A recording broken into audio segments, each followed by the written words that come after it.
la saison est terminée. Je sais pas où on va. La saison prochaine, je m'attends au pire, objectivement. Salut à tous, bienvenue sur BFT. Et aujourd'hui, je vais débriefer le match OM Strasbourg. On va pas parler de foot, les gars. On va pas parler du match, surtout. Alors, on va commencer, on va essayer de garder un bon ordre, déjà. Composition, Rouli dans les buts, ça fait plaisir de son retour. Et il a fait des parades qu'ils auraient dû nous sauver cette victoire. Bref, je vais continuer. Rouli dans les buts, Wea à droite. Une nouvelle défense, Pavard à Guerd. À gauche, Emerson. Milieu de terrain, encore un nouveau milieu de terrain. Højbjerg, Timber, Nadir. Qui est l'intrus? Allez-y, choisissez. Qu'est-ce que Nadir fout là? Qu'est-ce que Nadir fout encore titulaire dans cette équipe? Bref, voilà.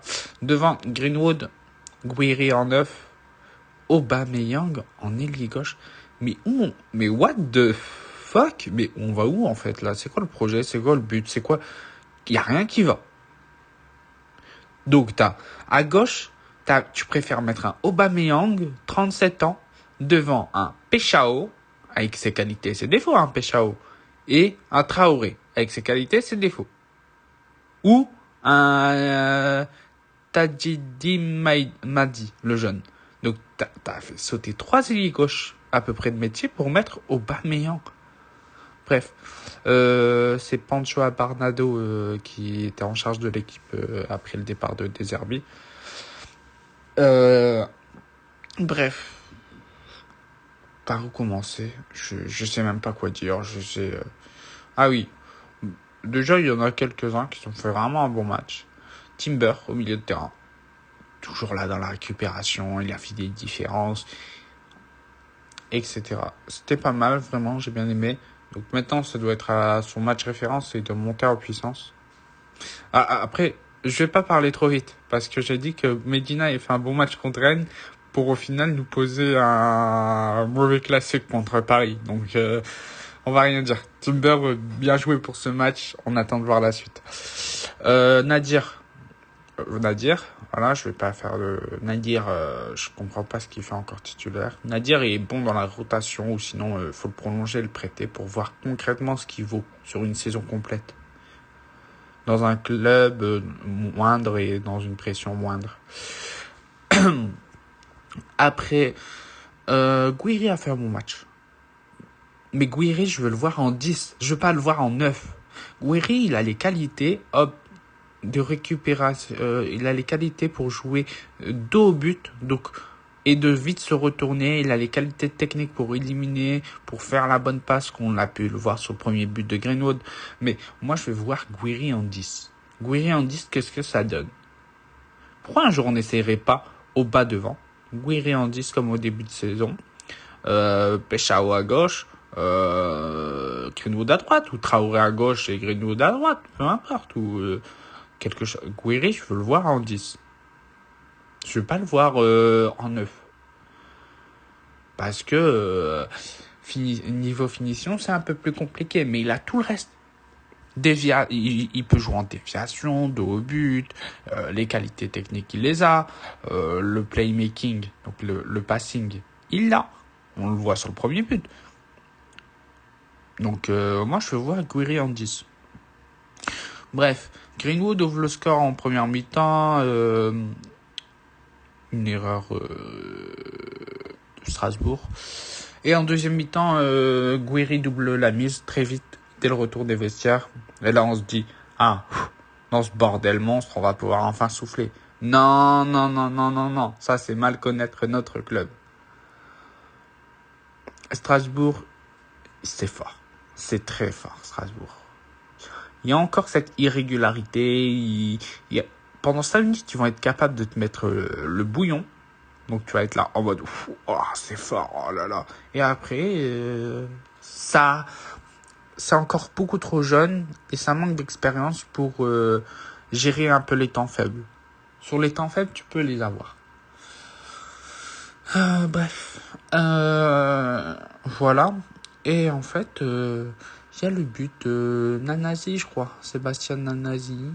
Et après, Hop. Alors, on va ouvrir un dossier. Moi, il est ouvert depuis le Sporting, mais là, on va l'ouvrir. Emerson.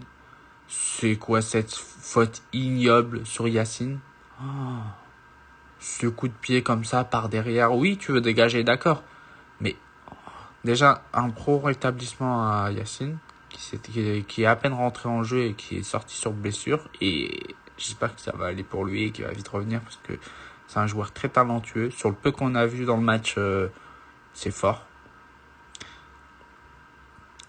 Mais Emerson, stop.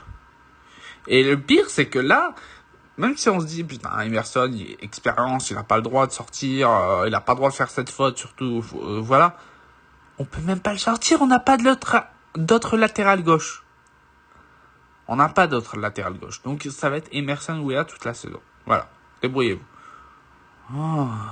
Bref, on finit penalty transformé par Panicelli, qui a pas fait un bon match au passage, mais qui vient marquer son but. Bref, maintenant on va parler de la situation tout autour.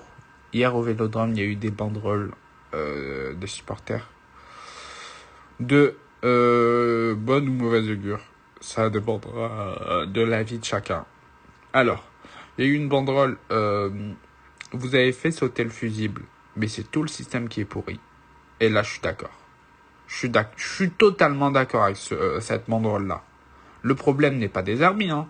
Faut pas croire. Hein. Oui, il avait ses défauts, des Zerbi. Mais si vous dites que s'il y en a qui pensaient que c'est bon, on a dégagé des Zerbi, let's go, on va tout droit jusqu'à la Coupe de France, on va finir sur le podium facile. Non. Le problème n'était pas que des Zerbi. Il y avait une autre banderole. McCourt, Longoria, cassez-vous. Et ça, c'est fort. Ça, c'est fort. Contre Longoria, pas de souci, je peux l'entendre. Contre McCourt, c'est fort parce qu'il a, quoi qu'on dise, même s'il n'était pas impliqué physiquement, émotionnellement dans le club, il a quand même apporté de l'argent.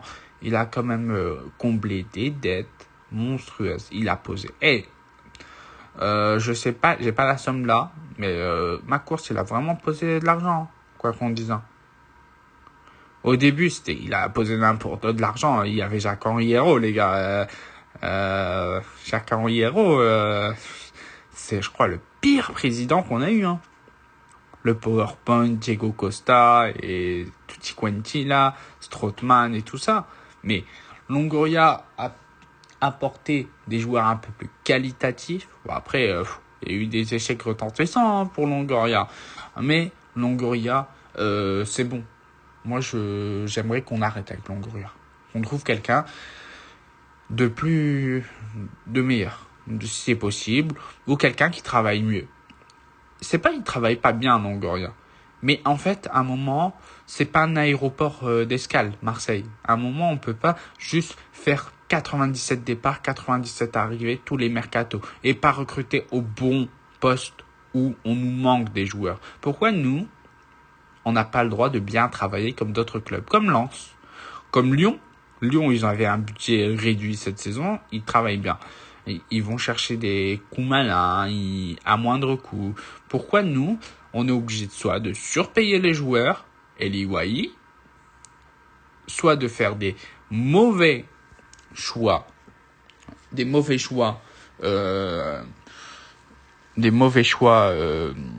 comment dire, des mauvais choix de recrutement, Balerdi, Lirola. Après, je dis ça, mais j'étais le premier à vouloir Lirola, qu'on achète Lirola. Parce que moi, c'est vrai que je m'étais fait avoir par la demi-saison qu'il avait fait. Mopé. Je continue, je réfléchis, qui d'autre? Pourquoi nous, on peut pas bien travailler, bien cibler les joueurs et se dire, on fait 5 à 7 recrues l'été, 5 recrues, même 5 bonnes recrues, et l'hiver, c'est 1 ou 2 recrues, soit pour compléter une blessure, l'effectif, soit pour renforcer un poste où en fait un joueur ne donne pas satisfaction. Voilà. Pourquoi nous, on peut pas bien travailler? C'est ça la vraie question. travailler intelligemment. Nous, les supporters, aussi laisser la chance aux joueurs, ne pas le juger sur un match. Ah, c'est un ballon d'or. Ah, il est claqué au sol.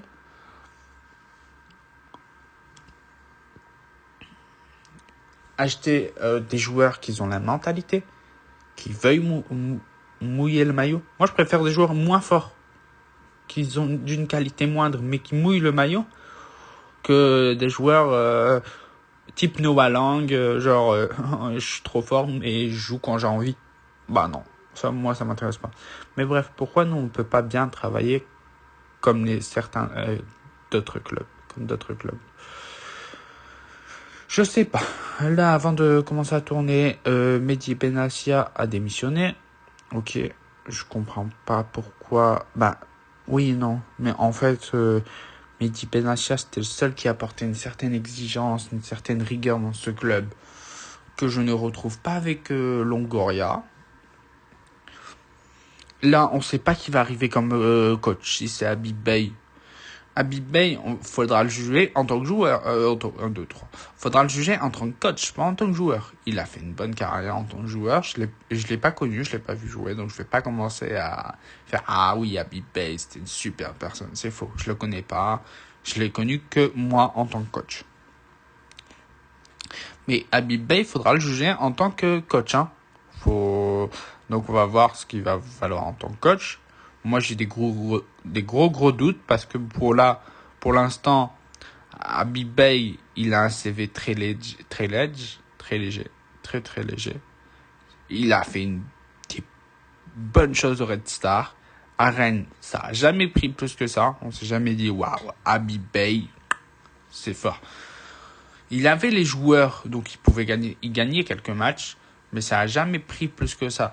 Après, à Rennes, c'était dysfonctionnel totalement. Donc, à voir. Après, à Marseille, c'est pas mieux. À Marseille, au bout de 2 victoires, ça s'enflamme. Au bout de 2 défaites, ça part en cacahuète. Donc, ça reste à voir. Habib Beye, il vient quoi? Là, il vient pour renouveau ou il vient jusqu'à la fin de la saison pour assurer l'intérim et après on cherche un autre coach? Ça, c'est une vraie question qu'il faudra se poser. Voilà. Moi, là, c'est les mercatos. J'en peux plus des mercatos. Il n'y a aucune piste, j'ai l'impression, qui peut être cohérente. Ouais. Arthur Vermeuren, on le reverra plus jusqu'à la fin de la saison. Ma théorie, c'est qu'on veut pas payer l'option d'achat. Donc, faut pas le faire jouer trop de matchs pour être obligé de payer l'option d'achat. Ça, c'est ma théorie. Et plus les matchs avancent, plus on avance dans la saison, plus ma théorie se confirme. Il va retourner à Leipzig, je crois, qui était à Leipzig. C'est vraiment dommage parce que c'était un joueur jeune qui a montré des choses très intéressantes, un certain potentiel.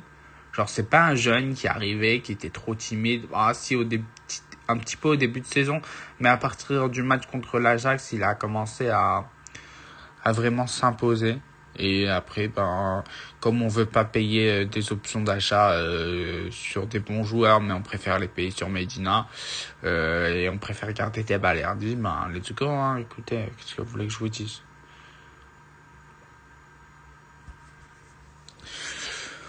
Voilà. Je sais pas là, c'est quoi la suite. Moi, fin de saison, Longoria, ça part. Et s'il faut faire partir Habib Beye parce que c'est Longoria, c'est le tandem Longoria Benatia qui l'a choisi, c'est pas grave. Mais moi, Longoria, c'est bon. Stop. Je veux qu'il est au bout du rouleau. Il a fait des bonnes choses et pour ça, il faut tous le remercier. Mais là, je sens que Longoria est au bout d'un cycle. Maintenant, après, il faut trouver Maintenant, après, il faut trouver une alternative clairement convenable, qui va mieux travailler, qui va un président qui a de la poigne, un président qui est présent et avec des règles claires, avec une rigueur, claire et un président qui connaît la ville, qui connaît les supporters et tout ça, qui va venir imposer une certaine prestance. Directeur sportif, cellule de recrutement, je veux comprendre. Parce que là, ça n'a rien d'exploser au compte-gouttes. Autant tout faire exploser, on repart à zéro. Cellule de recrutement, directeur sportif, des gens qui connaissent leur métier, des gens qui connaissent le foot, et des gens qui veulent faire des recrutements, des transferts pour le sportif, pas pour le financier. Dans le sens où on n'achète pas un joueur, Egan Riley, ouais, il a un bon petit potentiel, on va le prendre gratuitement, et on va le revendre. Non, tu veux faire ça, il n'y a pas de souci. Mais le joueur, tu le fais jouer. Tu lui garantis un certain temps de jeu. Faut qu'on voit ce qu'il vaut.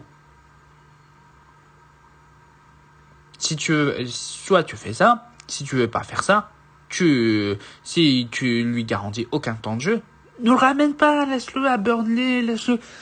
Egan Riley, on l'a jamais vu sur 5 à 10 matchs titulaires pour voir clairement ce qu'il vaut.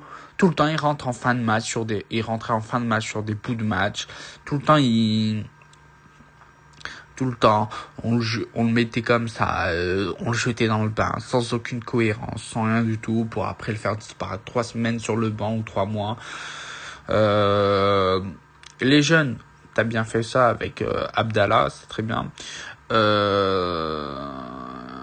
Kylian Abdallah, tu les prêtes, tu les prolonges, tu les prêtes, et d'abord peut-être en 3e division, comme t'as fait à Tarragone pour Abdallah, puis il t'augmente, 2e division, et ainsi de suite. Et là, si le joueur il crève l'écran, il est beaucoup trop fort, il va venir, il va s'imposer dans le club. S'il est moyen plus, et que il rentre même pas dans ta rotation, tu pourras toujours le revendre. Regarde, on a vendu David Bacola sur un match, 10 millions à Sassuolo, sur un match. On a vendu Robinho Vaz, ça c'est El Famoso, faut applaudir. 22 à 25 millions à l'Ice Rome. Sur à peine une demi-saison. Donc voilà. Moi, je veux des gens qui travaillent mieux, avec moins de mouvements, avec une autorité claire. Ça doit pas être le Club Med.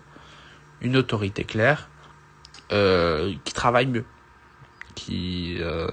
Moins de mouvements, surtout. Moi, sans départ et sans arriver tous les mercatos, on peut rien en tirer, on peut pas juger les joueurs. Il y a des joueurs qui sont partis que je ne comprends pas toujours. Amar Dedic, il part, il explose ailleurs. Guendouzi, il part pour une somme dérisoire, derrière il est revendu à plus de 30 millions. Là, il explose ailleurs, Amar Dedic, il fait plutôt une bonne saison. Voilà, il y a plein de mouvements là comme ça. Et penchez-vous sur les transferts mercato depuis 2020, depuis que Longoria est là. Il y a des joueurs qu'on a totalement oubliés qui sont passés par là. Il y a des joueurs qui sont passés par là qu'on a totalement oubliés parce qu'ils sont restés moins de 6 mois, ils sont repartis direct. Donc voilà. Est-ce que quelqu'un se rappelle de Traoré? Issa Kaboré, pardon. Issa Kaboré, le latéral prêté par City, une option d'achat 20 millions. Heureusement qu'on l'a pas relevé. Mais quelqu'un se rappelle de ce joueur-là, Issa Kaboré? Aujourd'hui, il vaut pas 20 millions, on est d'accord. Oui, on a essayé en tant que prêt. C'est qu'un prêt et c'est pas grave, ça a pas marché. Mais voilà. C'est dire que ça va pas. Jonathan Klaus. Non mais les gars, je crois que je vais faire une vidéo et j'ai parlé de tous les flops qu'on a pu faire. Luis Suarez, il vient, il met un doublé, au bout de 6 mois il dégage, et après il va au Sporting, il explose. Y a rien qui va. Y a rien qui va. Franchement, ça fait 5 ans, y a rien qui va. Il y a des joueurs, on dégage au bout de 6 mois parce que, soi-disant, ils donnent pas satisfaction. Balerdi, ça fait 5 ans qu'il est là, il donne toujours pas satisfaction. Voilà. Stop. Balerdi, faut que ça se casse à la fin de la saison. Voilà, franchement, je suis parti dans tous les sens là. Désolé. Ah oui, dernier point. Si vous pensez que l'Arabie Saoudite, vous espérez que l'Arabie Saoudite va y reprendre le club, doucement, faut doser. L'Arabie Saoudite, il y a eu une petite tractation peut-être en 2019, mais il n'y a rien là sur la table. McCourt, il veut pas vendre. Donc voilà. Mais McCourt, je pense qu'il veut plus mettre de l'argent la main à la poche. Donc parce que on a jeté l'argent par des fenêtres pour beaucoup. Bref, pour beaucoup de joueurs qui n'avaient pas le niveau, qui n'avaient pas le caractère, bref, voilà. Désolé, cette vidéo est partie dans tous les sens. Comme d'hab, vous connaissez le projet, hein. Je balance l'enregistrement, je parle et je dis tout ce qui me passe par la tête. J'ai pas de cadre. J'aime pas me mettre un cadre, ni des scripts, etc. Voilà. Donc n'hésitez pas à vous abonner, à liker, à commenter pour me donner votre avis. C'est toujours intéressant de donner votre avis. Je vous répondrai. Il n'y a pas de problème. C'est juste que si je tarde à répondre, c'est parce que je vois pas les notifications, mais je me rends assez souvent sur la chaîne pour voir s'il y a des notifications, s'il y a des commentaires, etc. Mais voilà, n'hésitez pas à partager la chaîne pour commencer à se développer. Ce serait pas mal si vous aimez mon contenu, à liker, à commenter, à me donner votre avis. Voilà. J'ai voulu vous parler de basket cette semaine, mais je me remettais pas de la défaite de 5-0. Bref. Contre Paris. J'avais plein de trucs à vous dire au niveau basket. Et là, pendant toute la semaine, ça a été le chaos à Marseille et tout. Je savais pas si je devais faire une vidéo ou pas faire une vidéo. Après, écoute, je vais faire ni vidéo basket, ni vidéo sur l'OM. Et après, j'avais d'autres projets aussi à côté qui m'ont pris pendant tous les jours, non-stop. Je rentrais chez moi, j'avais à peine le temps d'aller au sport et derrière, faire ce que j'avais à faire et j'allais dormir. Mais il y a des trucs, c'est un peu compliqué, mais voilà. Mais voilà, là, faut que je revienne. Là. Faut que, à chaque fois, je vous dis ça et je reviens pas. Je suis un grand mytho, je vous avoue. Mais je vais essayer d'être un peu plus constant sur YouTube. En plus, là, niveau basket, il y a des choses très intéressantes qui sont passées pendant la période de trade deadline, la période des transferts. C'est un peu trop tard pour les analyser, mais il y a les playoffs qui approchent en NBA. Donc, mais ça veut dire que il y a du contenu à créer. Et voilà, et niveau foot, on va toujours parler de l'OM et de la Ligue des Champions. Là, il y a les phases finales qui approchent là avec les barrages, après 8e, quart et demi. Il y a des clubs là qui vont tomber de haut. Hein. Donc, à voir qui. Voilà. Bon, à plus.